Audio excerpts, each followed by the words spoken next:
Eu o reclamo, milagre penoso, pois a culpa é minha.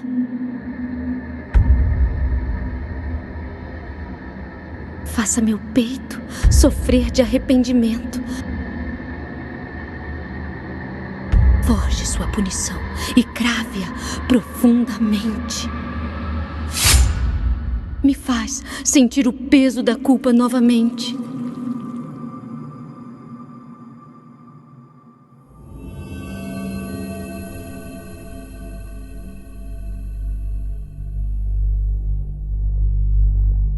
O doloroso mundo de Blasphemon. Em Blasphemon, a dor não é apenas um detalhe narrativo ou estético, ele é uma essência do mundo. Custódia é um território que sangra, que respira sofrimentos em cada canto desse jogo. O milagre e a entidade nesse jogo são umas coisas muito misteriosas, eles pairam sobre tudo como um dogma inevitável. Diferente de qualquer divindade benevolente, o milagre nesse jogo não perdoa, ele não protege e não guia, ele pune o penitente. Ele molda a carne e espírito em uma forma muito grotesca, transformando a fé em um peso insuportável. Aqui a religião não consola, mas exige a penitência eterna. No meio desse inferno surge o penitente, uma figura coberta por uma armadura com o rosto oculto por um elmo pontiagudo que se tornou o símbolo do jogo. Ele não fala, ele não ri, ele não expressa nenhuma dúvida. Sua existência nesse jogo é apenas o silêncio. É como que se não houvesse espaço para a sua identidade na jornada, e apenas o sofrimento e a sua expiação. O próprio nome penitente não é um título de glória, mas é uma sentença. Ele é menos um homem e mais uma manifestação da culpa coletiva da Custódia. Durante a sua caminhada, ele encontra várias criaturas e pessoas amaldiçoadas pelo tal milagre. Cada uma representa uma fé distorcida ou uma penitência levada ao extremo. Mártires que viraram relíquias, corpos fundidos em estátuas, líderes religiosos que usaram o milagre para reforçar sua autoridade. Cada confronto é mais uma etapa dentro desse jogo, onde o penitente precisa percorrer atravessando desertos, catedrais, masmorras e cidades em ruínas. E no meio dessa jornada não é nada de legal e é onde você só encontra dor e sofrimento. A crueldade que o jogo impõe sobre o penitente, ele é quase ritualística. Cada combate é um teste, cada inimigo é uma lembrança de que a fé levou todos à ruína. E deixando bem lembrado que dentro do jogo não lutamos contra monstros inventados pelo acaso, mas contra horrores que nasceram da devoção cega e do fanatismo. Monges que se autoflagelam até a morte, corpos transformados em armas de carne, santos petrificados em tormento eterno. Nada em Blasphemon existe por acaso, tudo é consequência. É como se o mundo inteiro fosse um sofrimento infinito, e o penitente tivesse que passar por isso sabendo que ele também faz parte desse cortejo. Até a mecânica reforça essa sensação. A morte não é apenas um obstáculo, ela se tornou uma parte do ciclo da penitência. Cada queda, cada derrota, cada fracasso pesa. E mesmo quando você vence, não há celebração, não há músicas triunfantes, não há aquela sensação de alívio. É apenas o silêncio. Um silêncio pesado, que lembra que nada realmente mudou. O penitente continua, o mundo continua, e o milagre ainda paira sobre o mundo. Esse mundo cruel. Oh, milagre, por que me deixa sangrar em vão? Toma meu corpo, mas tu leva minha alma ao esquecimento. Oh, milagre.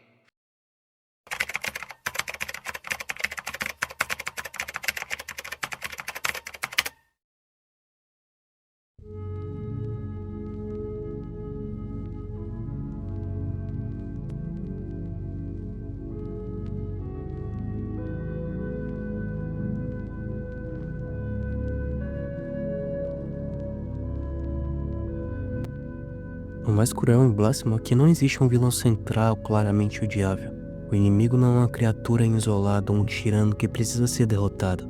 O verdadeiro antagonista é o próprio milagre dentro desse jogo. Essa fé perversa que rege na Custódia é uma força difusa e intangível que se manifesta em tudo e em todos. Lutar contra ela é como lutar contra o ar. Você pode cortar corpos, derrubar gigantes, pode até atravessar desertos inteiros. Mas o milagre permanece. Ele está impregnado nas paredes, nos ossos e nos olhos do que rezam. E o penitente em sua jornada não encontra respostas fáceis. Ele não busca uma vitória para si mesmo. mas uma redenção que talvez nunca venha.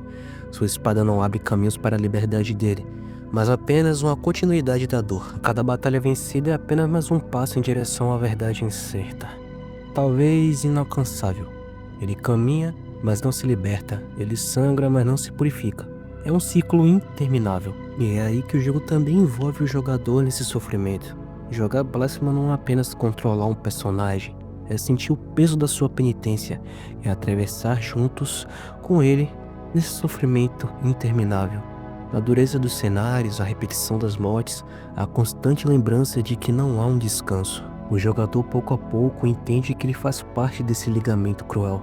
Avançar no jogo não traz alívio, traz apenas mais camadas de agonia, mais perguntas sem respostas, mais verdades que esmagam sobre o mundo da custódia. No final, Blasphemous é cruel porque não oferece aquela vitória no final do jogo. Ela não liberta, não consola, não traz esperança. Sua grandeza é exatamente em mostrar um universo onde o sofrimento não é exceção, mas regra. O penitente é condenado a carregar sua cruz em silêncio. E nós, jogadores, somos condenados a acompanhá-lo nessa jornada. Não há redenção clara, não há glória, não há um felizes para sempre.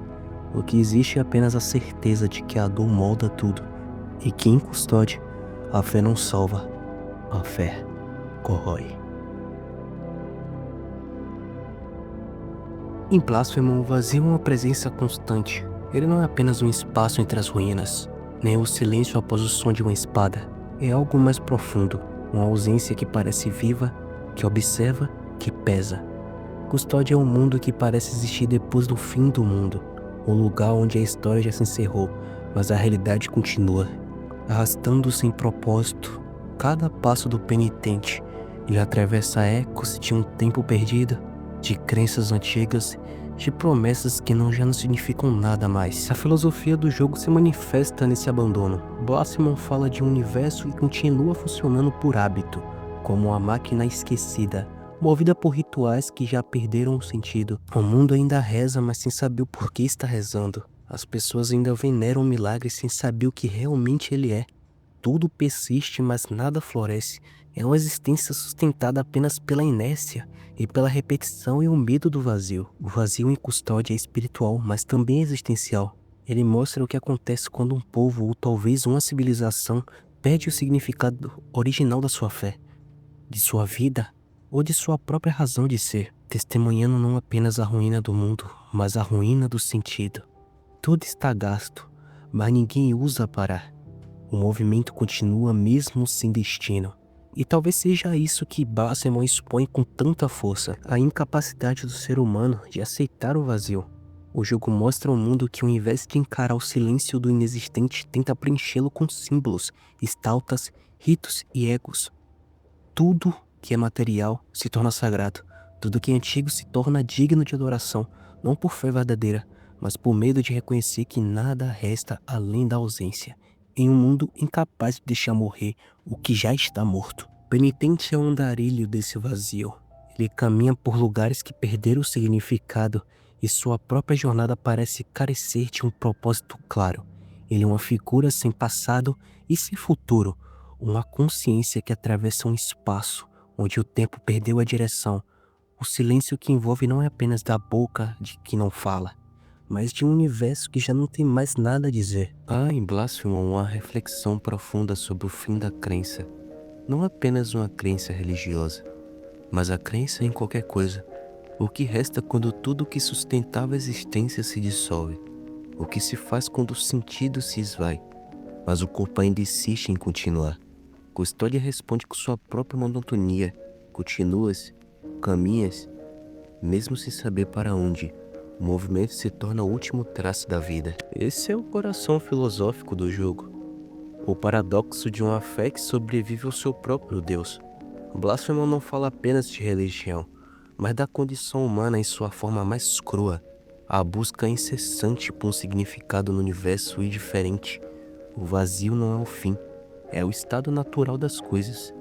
E mesmo assim, Os seres das custódias, o penitente entre eles continuou tentando encontrar algo como se o simples ato de procurar já fosse uma forma de existir. A grandiosidade do jogo está em como ela faz o jogador se sentir no vazio. Não há pressas, não há um alívio, não há um momento verdadeiro de harmonia. O silêncio dos cenários, ritmo lento, a solidão que se acumula, tudo reforça a sensação de estar atravessando um espaço onde o tempo não flui, apenas se repete. O jogador, pouco a pouco, se torna cúmplice desse vazio, aprende a andar em silêncio, a contemplar ruínas e existir sem esperar. O vazio em Blasphemous é, portanto, mais do que um tema, é uma experiência. Ela não precisa ser explicada, apenas sentida. E o eco de uma fé esquecida, e o suspiro de um mundo que continua mesmo quando já não há nada pelo que continuar. Custódia existe porque não sabe desaparecer. O penitente anda porque não sabe parar. O jogador avança porque no fundo também teme o que aconteceria se o silêncio fosse total. No fim, Blasphemous é uma meditação sobre esse medo. O medo do nada. O medo do vazio. O medo de olhar para dentro e encontrar apenas um vazio. É um jogo que não busca responder, apenas refletir. E talvez seja por isso que ele continua ressoando tanto.